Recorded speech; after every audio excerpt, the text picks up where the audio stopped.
Welcome to the Working Tools Podcast, where today will be part 2 of our discussion of Chapter 6 of Observing the Craft, which is titled Ritual.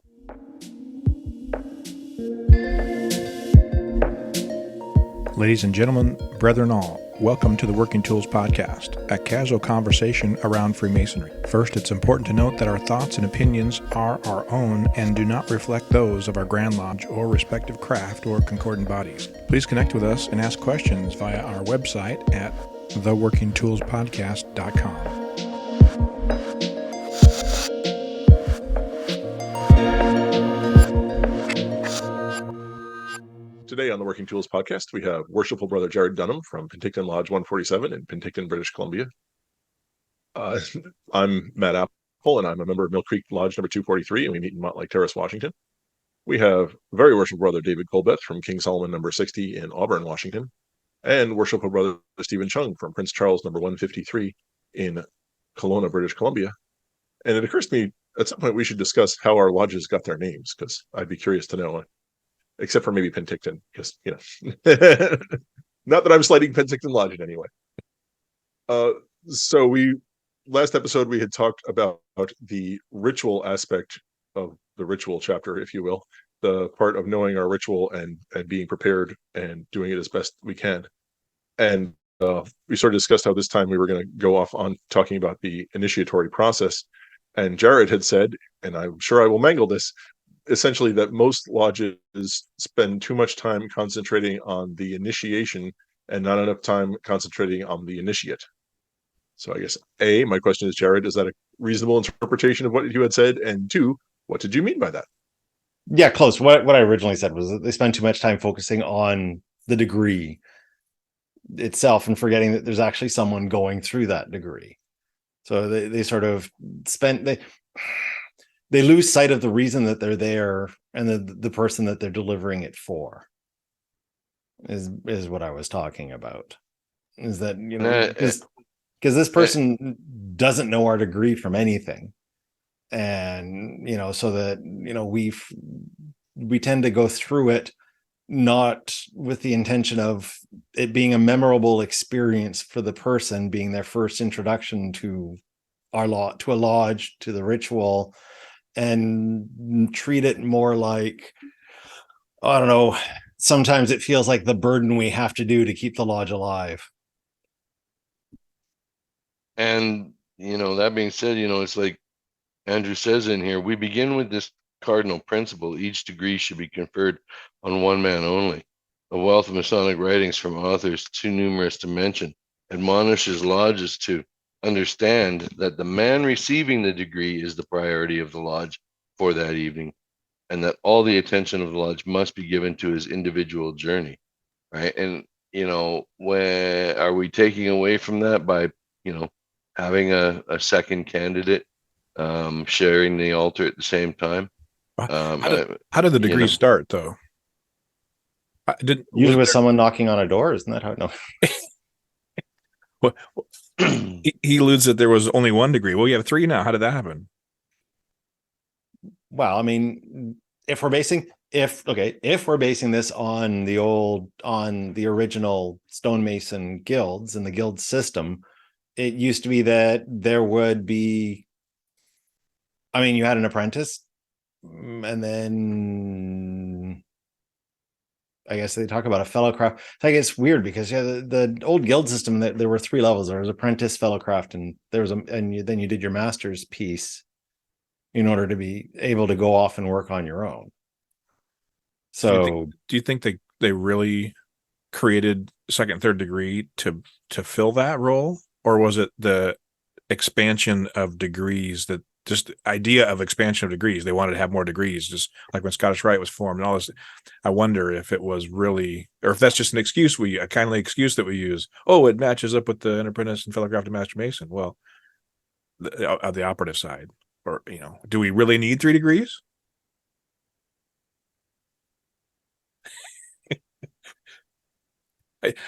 He talks about there that you won that argument. Well, I was just sorry. I'm thinking because I mean, if we go with going into the past, when we talk about these initiatic organizations, and the one that pops to mind is the Cult of Mithras from the late Roman Empire, and it had 12 levels. So, I mean, the idea of having an initiatory organization with multiple levels is not something new to the 18th century. So, I mean, and as I said, the guild system was, I mean, it was all designed based on the concept of social hierarchy anyway. You had your apprentices and your fellow crafts that worked for a master, so that, you know, and they were each charged with different things that they would do within that guild, that shop. So, I mean, it's not hard to believe that we would go to 3 degrees, based on the history that we're basing Freemasonry on. And from what I've read, the 3rd degree was split off, like the 2nd and 3rd degrees were split from each other. Because, I mean, if you think about it, that would doing the 2nd and 3rd degree all at once, that's a long night. Well, he says here that there may not have been an actual 3rd degree. It was the master's degree, like a past master, and not a separate master's degree. But then with all that disharmony when the UGLE, when they brought them together and said, okay, let's figure this out, they consented by having the 3rd degree essentially was the master's degree, right? And there's still another degree out there that's the 4th now, they call it essentially, but it's, you know, past master degree or master mark master degree or whatever they call it. Okay, but to reel it back to where we were talking about, should it be the one guy going through that, or is it okay to have a 2nd or 3rd or 4th? And, you know, I just saw a post where there was 5 brothers raised to the sublime degree of a Master Mason. So wrong. Their reasoning for, and it was a very long day. It was done. They were done individually, right? So they say they did it individually. It was a long day. They came in on a Saturday morning. They did several of them, and then they ended the event with a lunch, I believe. But they were all done in the same day, right? Not at the same time. So is that even right? Because now you're still splitting the focus between 5 guys outside the lodge room, right? I don't know. Thoughts? Well, and as I've said before, and I'll say again, what's the rush? Why are they? Why? Well, this particular scenario, I asked that question. I said, so, you know, what's the rush? They had guys traveling from 2 to 3 hours from different parts of the Kootenays and East Kootenays and West Kootenays to this one lodge hall because they were that far spread. So you have a lodge that can't do a Master Mason degree. I don't know that's the case. I'm going out on a limb and I'm going to say you have a lodge that doesn't have enough members to do a Master Mason degree. So I'm going to hit my mute button now. And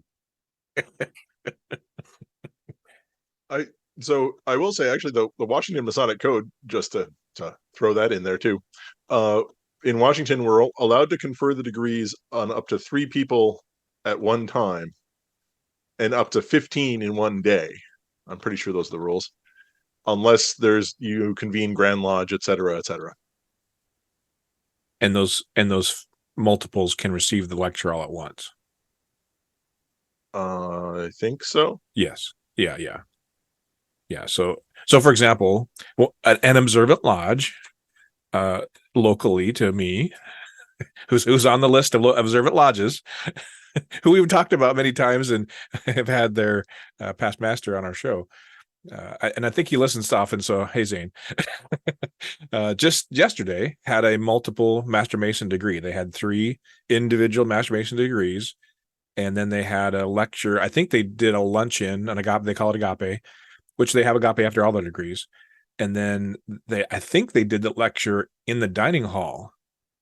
Maybe, I don't know if it was, I didn't attend. I couldn't attend. I was at Scottish Rite yesterday during the 32nd degree, but I assume that they would have had their lunch in as they were conducting the lecture. Maybe not, maybe it was separate, but I would guess, if I had to guess, it might have been, I don't know. I shouldn't assume, I should assume that they did that separately, that the lecture occurred and then they had lunch, but I don't know that to be fact. They're pretty good about separating those things, but I'm pretty sure they did the lecture in the dining hall and not in the lodge room. I don't know. I thought that's what I heard. Anyway, I wasn't there, but I know that they did them individually.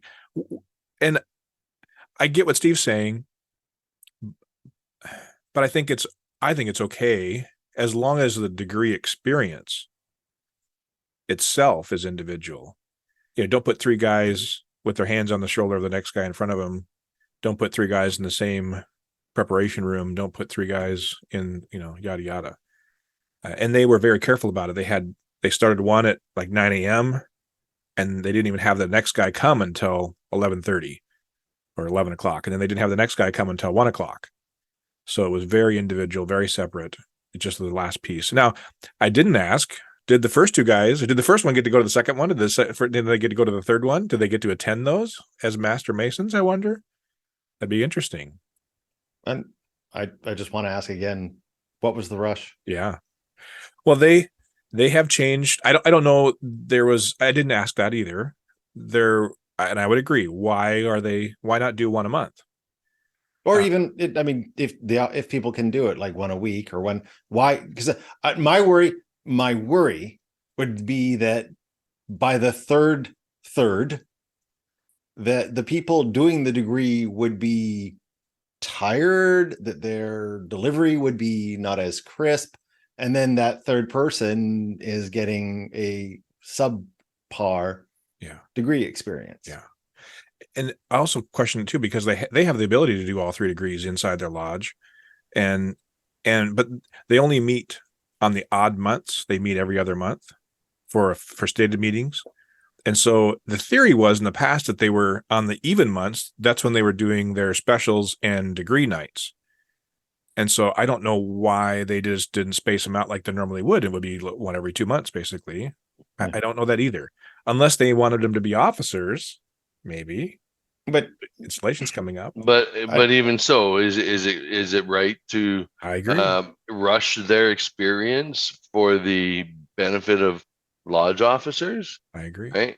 It's and I gotta say though, Jarrod, I have seen it done where there was 2 and 3 in a row, throughout the day, and the ritual only got better, the delivery only got better, right? Because the guys were more practiced, refreshed, closer to each other, and so my experience was that the ritual got better throughout the day, but it's still, I believe, having more than the one candidate has diluted the focus between many brothers instead of one. And I mean, we do it in our lodge. We've raised 2 Master Masons in an evening. We've made 2 Master Masons in an evening, right? As much as 3. Do I necessarily agree that that's the right way to do it? I don't know that it's not the right way to do it, but I think the best experience for the candidate is to be done individually, right? With a well-practiced oiled machine. I've actually rescheduled degrees because the practice did not go over well enough, and that we would be depriving that candidate of the true proper experience of receiving his degree in the manner it's meant to be delivered. So why is it important that he receive his degree individually? Because the focus then is solely on him. What does that mean? Right? The focus of the evening, the day, the whenever you're doing it, that focus is on that brother. Everything else is diluted for a matter of convenience. Well, what it does is it changes. That initiate is the center of all activity for that time, which means that from my point of view, at least, is that they're special. Like, they're not sharing it with anyone. That it is their experience and their experience only. I mean, so that when they think back on it, they don't see the think back, because I don't know exactly how to. Totally lost my train of thought. Go ahead. No. Other than you were going to say, other than I was going to say, but nope, gone. So if it is about them and their experience, what other elements are involved in their experience? He talks a little bit about the sensory elements, most specifically music. Do you have a musician? Do you have recorded music? What do you offer for any kind of music or any kind of? We used to have. Oh, I miss it so much. My Headley Lodge. We had a gentleman. He was basically the organist for the entire district. But I can 2 districts. He came up and was our organist as well. So there you go. But we had music. He would play. We'd had music at the beginning. We had music at the end. We sang. We actually sang an opening hymn and a closing hymn. Oh, like we had, I miss it. It's the one thing that I truly miss. When I go to lodge is what's stopping you from reinstituting that and getting that? For one thing, we don't have again. anyone that can play the organ to begin with.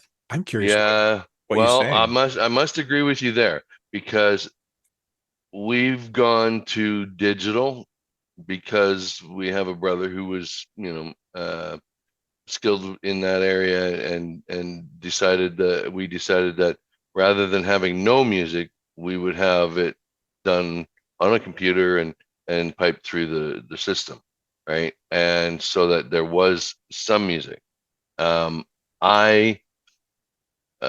Even though it does have its place, it's not the same experience. When Bill Hislop would come and play that, I mean, you can feel the passion played, even on an electric organ.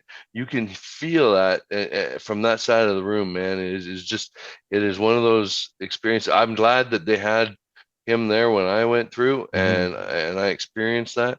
Now, I can't sing or carry a tune with a bucket, right? And we had these music cards, and we used to do sing the hymns in the opening and closing, and in installations and everything else.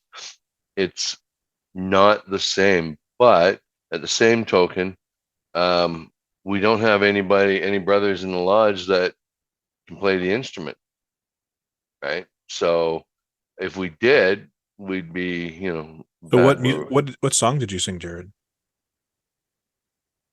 Do you remember? I don't know what the titles of them are. I just remember the songs. I'd be curious. If you think about it, send it to me. I'd be curious to know what those are. I think that is a significant piece that we're missing in Masonry is singing, honestly. Well, remember I shared our ritual with you? They're in there. Okay. If you look at the installations and the preambulations and whatnot, the songs for that are in that work.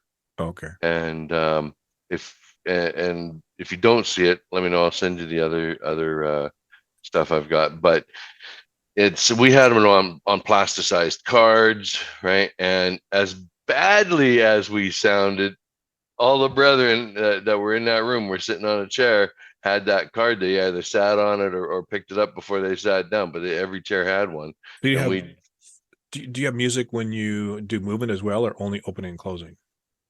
Well, when we had organists, it was opening, closing, and when he felt it was appropriate throughout the, meaning if there was dead air time, he'd fill that spot. If there was, in a degree, he always played, something that was appropriate to the moment, and silenced when he needed to be, so that, when work was being done, it was focused on that, right? The memory work, the ritual work. So it was throughout the evening, really, but we really miss that. Not having that, I can totally relate here with what Jarrod said. I totally miss that. But again, I can't carry a tune in a bucket, so I can't even step up to the plate. Yeah, we had a table lodge not too long ago where we sang, I think we had 3 songs over the course of the evening. And our lodge actually has a guy who plays guitar who accompanies some of the things, and he's really good. He plays kind of modern songs ish, but he gets enough flair in there that sometimes I sit there going, what song is that? And he does it really well. And there's another guy in our district, Fred, who plays piano at several different lodges, and it definitely adds something. I find myself wondering how well singing would go over with the group when it's not a special thing like a table lodge. But the addition of even just the instrumental music in the background is a good thing. Well, and if it would become a regular thing, of course, in the first few times it would be awkward, and I could relate to that. But I think if you were to, and I don't want to jump ahead too far, but if you were to do it at certain, especially closing, you're standing around in a circle or whatever near the altar. There's some times that you could do it. I love the idea of opening and closing. I know, again, the lodge we spoke of that is an observant lodge locally in my district, they do a moment of silence in the beginning, but then they have their chaplain discuss, and it's before opening, so it's not part of the ritual. They have their chaplain. Again, I'm sure Zane's listening at some point, so my recommendation is that you'd have a little more structured format to this, but I appreciate what their chaplain does, but he tries to have you think about where you are and who you are, and it's a little bit loose in that process of, I don't know how to even describe it. I think it could be bolstered by having a little more structure to the process of inward thought, down to, along with music, even down to the moment of silence. It's I don't know, you have to be there to experience it. It's a little bit loose and lofty and fluid, a little more than I think it could be a little more structured to make it more on purpose, if you will. Whereas it feels like he just kind of says things off the cuff about, centering yourself and bringing yourself into yourself, and it's just this little kind of rambling on, and I don't know that it necessarily enhances the experience. So the first time I experienced it, I thought, what is he saying? Where are we going with this? But also the first time we were at another lodge that doesn't exist anymore, but they were kind of an esoteric style, and they had a moment of silence, but they didn't give any structure to it. So I kind of sat there and thought, what am I supposed to think about? And it was surprising.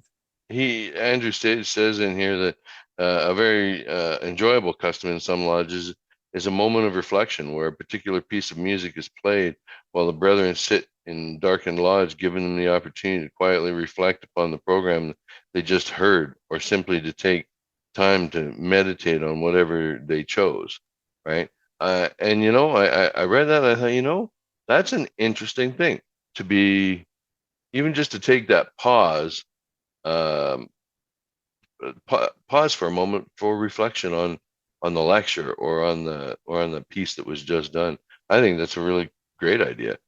Something I might try to encourage in our lodge, right? Well, that's the other thing, is how do you get lodges that aren't doing things like this to do more of them, of these types of things, right? Without a musician, that's really hard. How do you, Matt? Oh, no, I was agreeing. I was agreeing. No, I know. I want someone to tell me, because I've thought about the moment of silence thing, particularly about, we're going to sit silently before we open lodge for a minute. And I can picture in my head some of the brothers of my lodge, stumbling in right as the gavel's about to fall, and going, "Hey guys, I'm here, I'm in it," kind of thing. And the poof, there goes your moment of silence. It's brilliant idea. After I could probably insert that after delivering a piece of education. Now let's take a couple moments of silence to reflect on the piece and what was said, and maybe we can share our thoughts in the festival board after, and then have the worshipful master put the lodge to a moment of silence. Right? That's a great way to do it. I'm going to try that, because I have that position and ability. survey your audience a little bit. I noticed in our last education there was a couple guys that were pretty tired that night, just not because of the conversation. The conversation was good, but they just were super tired and they were nodding off. Oh man, if they're And so- super tired and nodding off, they're not getting the right education, man. I agree. But a moment of silence, another moment of silence would maybe undo a lot of.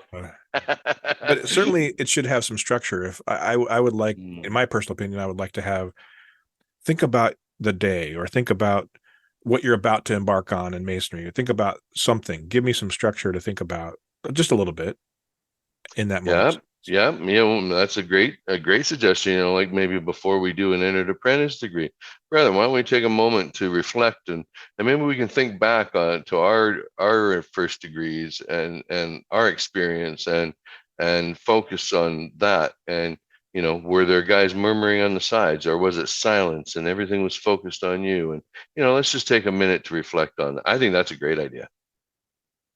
And he does say in the book here, I think, to get back to sort of where we were at that he talks a great deal about silence and about or he doesn't talk about it actually that long, but poignantly about silence and having the sidelines be quiet and that sort of thing. I cannot tell you the number of lodges where I've the whole well, that's what he says here. It's impossible to take any ceremony seriously in the presence of random chattering or other disruptions from the attendees. It drives me crazy when I hear people murmuring on the sides when a piece of work is being done. That they should be giving the respect to the person doing the work and remaining silent while they do it. Right? Yeah.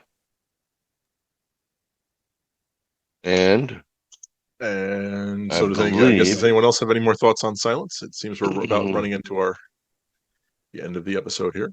Well, yeah, I think I've said all I can say on that one myself. I'd just like to point out on the topic of silence that last year in season 4, episodes 5 and 6, I believe, were covered this topic. We read a paper called On Silence and Solemnity in the Lodge. So if anyone's interested, they could always just go back and listen to those. Hold on a second. I wrote it down a note somewhere. Yep. We did. Season 4, episode 5 and 6. Nice. Yeah, I really enjoyed that paper, as I recall. That was a good one. And for that matter, Jarrod, not most, but many episodes of the Working Tools podcast, you observe silence and solemnity and